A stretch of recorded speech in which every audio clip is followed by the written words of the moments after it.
As the 18th century began, numerous settlements continued to grow, with Europe carving out vast swaths of North America for its colonies.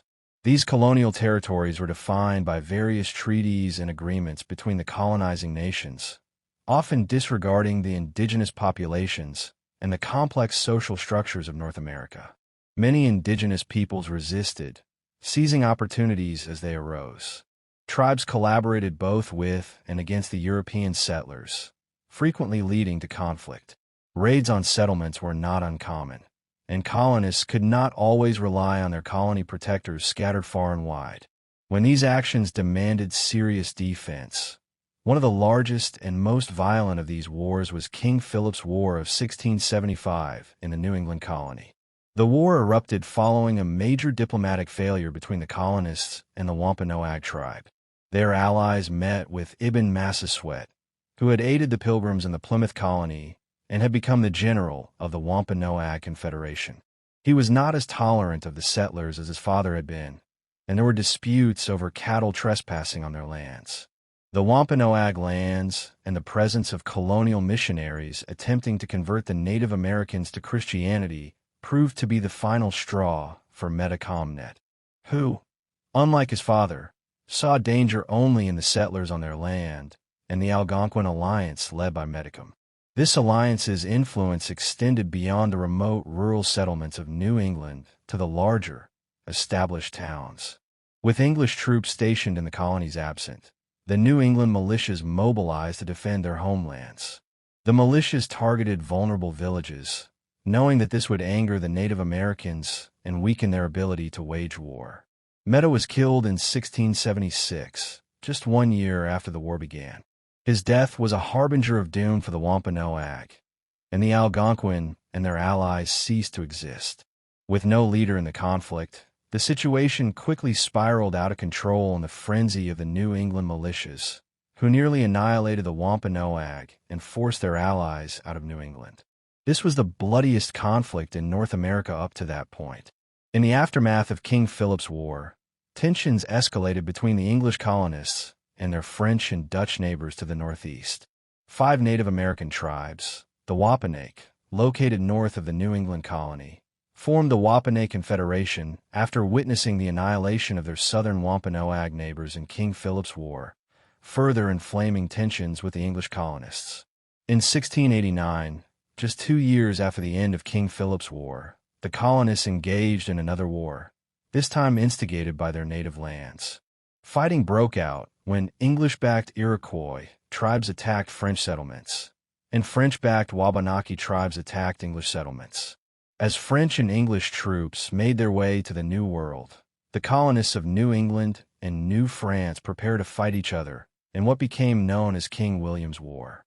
The conflict lasted for nearly a decade, with marginal successes in the New York colony and English gains in Acadia, later Nova Scotia, and along the St. Lawrence River. Neither side achieved its primary objective, Boston for the French and Quebec for the English. The war ended in 1697, but King William's War was only the beginning, the first of 4 major conflicts between France and England. These events stirred up conflicts among their original allies, and peace was short-lived. In 1701, King Charles II, the last Habsburg monarch of Spain, died without a direct successor, amidst a complex web of potential rivals bound by secret treaties and unannounced agreements. The English, Austrian, Prussian, and Dutch powers vied to prevent the French from seizing the Spanish throne in what became known as the War of the Spanish Succession or Queen Anne's War. In North America, the conflict, which had begun in Europe, quickly spread to the American coast. In the South, English colonists from the Carolinas clashed with Spanish colonists in Florida and French colonists in Louisiana. The fighting resulted in the annihilation of the region's indigenous population and helped solidify English control over Georgia in New England. The Wabanaki people again sided with the French, launching continuous raids on the new English settlements in the Massachusetts Bay Colony. English military efforts to capture Quebec City failed once more, but they achieved significant gains in Acadia. The fighting in North America had little impact on the final outcome of the war in Europe. But more than 13 years of continuous fighting wreaked havoc across North America, inflicting lasting damage on both Native American and colonized communities. Ultimately, the French ceded vital territories to the English, including the Hudson River Valley, Acadia, and Newfoundland. These concessions did not include the various Native American tribes who had fought on both sides of the war, and they paved the way for future conflicts. For nearly 3 decades, relative peace prevailed among the major European powers in North America. During this period, the colonies grew and developed, forming their own colonial governments and expanding their North American economies, which flourished thanks to agriculture, textile production, and maritime trade. As the value of the North American colonies increased, they prospered alongside their neighbors in South America and the Caribbean.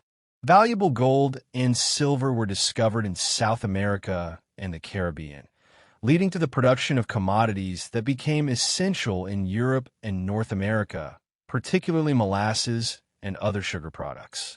The production of these commodities relied primarily on the labor of enslaved people. At that time, all the American colonies engaged in what was known as the triangular trade.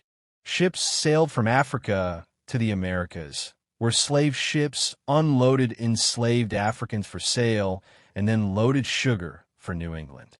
On these ships, other vessels transferred sugar and enslaved people, then loaded rum, tobacco, cotton, and other goods, and returned to Africa to exchange them for enslaved people. And so the slave trade grew in value and brutality. Slavery was rampant in the Caribbean and South America, and it grew rapidly in the North American colonies.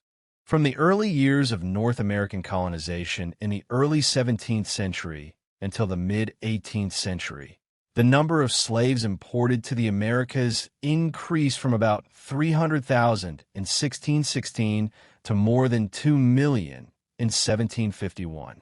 This growing value of the Americas directly led to the outbreak of the Third Indian War, similar to the Queen and War that preceded it. The conflict began outside the borders of North America, as the British distrusted Spanish control of the South American market and resented Spanish commercial dominance in South America and the Caribbean. Similarly, the Spanish resented British encroachment into North America in what they considered their territory north of Florida. After the establishment of the Georgia colony in 1721 following the Queen and War, the Spanish became convinced that the British intended to push them out of Florida. Spanish ships began boarding British merchant vessels in search of smuggled goods. Although this practice was legal under existing treaties, these boardings led to escalating tensions between the two powers in 1716. In 1731, the British ship Rebecca was stopped off the coast of Cuba, and Spanish officials boarded her to search for contraband. The Spanish officials found an illegal shipment of sugar. The ship's captain, Robert Jenkins, claimed that he was tortured by the Spanish officials during the search and that part of his ear was cut off. While the Royal Navy acknowledged that alcohol consumption was a factor in the legality of the shipment, his account before the British Parliament caused a major uproar. In 1739, the British, among other reasons, found the Spanish guilty of plundering British subjects and launched a war against them in America known as the Jenkins War. This war saw few battles on the coasts of North America, with most fighting taking place in South America and the Caribbean, as the British Navy attempted to capture numerous Spanish coastal forts and cities. Battles between British colonists in the Carolinas and Georgia and Spanish colonists in Florida yielded little in the way of victory for either side, and appear to have inflicted the greatest damage on the local Native American tribes fighting on both sides. In 1742, another war broke out. This time, it was in Europe between Prussia and Austria for control of Silesia. Once again, the issue of suffrage sparked debate, drawing all the major European powers into the conflict. The death of Emperor Charles VI of Austria had created a power vacuum in Central Europe. Great Britain, The Dutch Republic, Hanover, and Russia supported Charles VI's daughter, Maria Theresa, as regent, while France, Spain, Prussia, and Sweden backed Charles Albert of Bavaria, who believed he had a right to the throne. Known as King George's War in North America and the War of the Austrian Succession in Europe, this conflict engulfed everything in its path, including the Jenkins War. As the war raged in Europe, France and England once again turned their attention to their North American territories. As before, the Wabanake and Iroquois Confederacy allied with the French and British, hoping to make a significant difference given the rapidly shrinking size of their continent. The fighting again centered on control of Acadia and the St. Lawrence River. In 1745, the British colonists achieved their first major victory in the last 50 years of colonial warfare, capturing Fort Louisburg at the mouth of the St. Lawrence River. The fighting then spread south to the New York colony in New England. The war had taken a heavy toll on the British colonists, particularly in the final years of fighting. When the war finally ended in 1748, the British colonists were forced to return Louisburg to the French, much to the dismay of the colonists who had desired it. Once again, after years of violence, the frontier reverted to its pre-war state with no gains. Territorial disputes remained unresolved, grudges festered, and the situation in the remote areas of North America remained volatile as English and French colonists and Native American tribes vied for control of the wilderness. The undefined border between the British and French colonies had long been a contentious issue between the two countries, but despite numerous conflicts, no formal agreement had been reached definitively determining who owned what. The outbreak of war again seemed inevitable. In late 1753, the vice-governor of the Virginia colony, Robert Dinwiddie, ordered a young Virginia officer, Major George Washington, to expel the French colonial forces from the forts in the Ohio River Valley. The Virginia colony had cleared this area and claimed it as its own, believing it had the right to clear the French forts that had remained scattered throughout the region since the previous century. The campaign resulted in the French rejecting Virginia's claims, and Washington, promoted to lieutenant colonel upon his return, was sent back to the Ohio River Valley to forcibly remove the French from their forts if necessary. In April 1754, French forces learned from their local allies, the Mangos, that colonial militia had constructed a small British fortification at the confluence of the two Ohio rivers. The French marched to the fort, captured it, and rebuilt a larger fort in its place, which they named Fort Duquesne. Meanwhile, further south in the valley, Colonel Washington and his small force of colonial militia and Native American allies encountered an unexpected French encampment.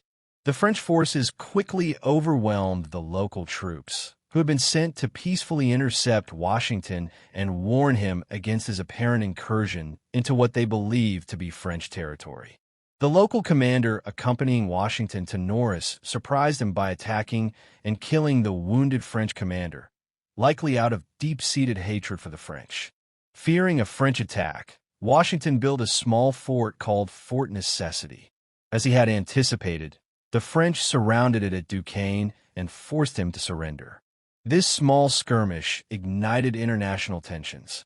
Vice-Governor Dinwiddie appealed for help from his other colonies and the British government in England. Fearing that the incursion would strengthen French claims to the region, the British government immediately dispatched troops to attack various French positions. These positions were still located in and around the St. Lawrence River and the Ohio River Valley. The French sent additional forces to North America to repel the inevitable full-scale British invasion. Suddenly, France and England found themselves at war once again. Several early British raids into the Ohio River Valley in Canada had failed miserably. At the beginning of the war, it seemed the French were poised for victory. The British secured their possessions in North America and even captured several important British forts in the New York colony, including Ticonderoga and Fort. In 1758, the balance of power shifted in favor of the English.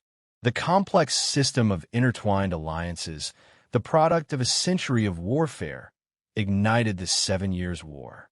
Known as the French and Indian War, this conflict, fought in the Ohio River Valley, marked the largest European land war to date, involving all the major European powers of the era. Millions of soldiers and thousands of warships were mobilized. The fighting was not confined to North America, but extended to Europe, the Caribbean, India, and Asia.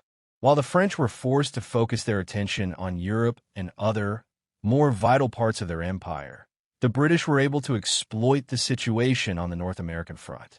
The British Navy actively prevented the French from resupplying along the St. Lawrence River. British and American colonial forces successfully captured Fort Niagara, Fort Louisbourg, and Quebec City. As the French lost more and more territory, it became clear that the fight for the North was over for America.